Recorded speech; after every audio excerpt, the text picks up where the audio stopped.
Ahoj kamarati, dobro prišli na moje YouTube kanal Team Balkans. Dneska vam ja ukazal na moja ubytovna Pardubice, Hotel Harmony Club. Ne mluvite srpski, takže ja môžem mluvit po srpski. Pojďte sem.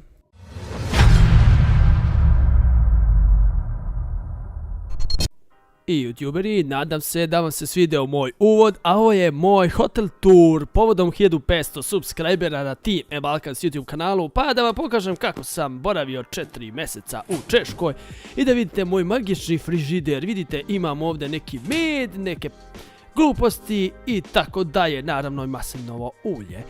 Evo vidite gore 7 days kahva od mojih cimera, a ovdje imamo neke makarone, špagete i banane i na frižideru i u frižideru i na sudoperi i van sudopere. A vidite i ovdje imam neki čaj, neko voće i opet banane i gore banane. Ha, ljudi moji, a sada moram da vam pokažem ovu ringlu koja neće baš dobro da radi, a ovo vam je, ljudi, ventilacija kada pečete ili pržite nešto pa da vam nešto ne zagore i da bože nešto zapalite.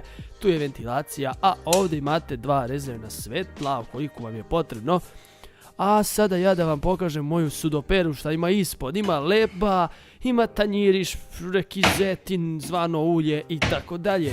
A ovo je moja jedna fioka, druga fioka, treća fioka, četvrta fioka, šta je to? Neki čaj u cedajci, jebote. I šta imam još da vam pokažem, to je Astal zvani 100, dobrže voda. I ovdje je moj laptop, tamo vidite, a ovo je Ivanov ormar i njegove neke stvari, ovdje je mog cimera ormar, a ovdje gledamo nešto na televiziji, neku kanadsku seriju, sinhronizovanu na češki sa prevodom na slovački. Šta je to? Ili na rumunski, ja nemam pojma, ne vidim.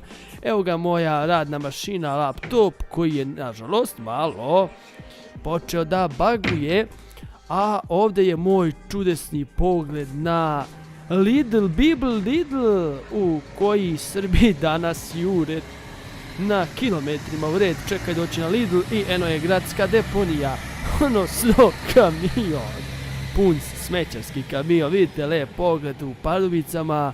I tako, youtuberi, nadam se da se svidi ovaj kratki hotel tour povodom 1500 subscribera i nadam se da ćete i vi nekada doći u Češku Republiku i takže...